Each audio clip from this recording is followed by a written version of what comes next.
அப்படியே இருக்கிற இடங்களில் கண்களை மூடி ஆண்டவரை துதிக்க ஆரம்பிக்கலாமா? கண்களை மூடி ஆண்டோடைய பிரசனத்திற்கு அதற்கு விட்டு கொடுத்து, ஆவியானவருக்கு விட்டு கொடுத்து, ஆண்டவர் உங்களை நிரப்பும்படியா இந்த ஆரம்ப பகுதியிலிருந்து முடிவு வரைக்கும் கர்த்தர் தம்முடைய பிரசனத்தினால் உங்களை நிரப்பணும்னு சொல்லி வாஞ்சிக்கிறவங்கெல்லாம் வண்ணத்தார ஆண்டவரை துதிக்கலாம்ப்பா.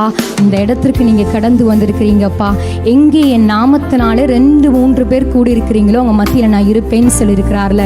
நீங்கள் ஒருவேளை தனிமையாக இருக்கேன்னு சொல்லலாம், ஆனால் ஆண்டவர் உங்கள் கூட இருக்கிறார். நாங்கள் இங்கே குழுவாக இணைந்து இருக்கிறோம். எங்கள் மத்தியில் ஆண்டவர் பிரசன்னமாக இருக்கிறார். அப்படியே கண்களை மூடி இயேசுவை நோக்கி பார்த்தப்பா, உங்களை நாங்கள் வாழ்த்தி வரவேற்கிறோம் தகப்பனே.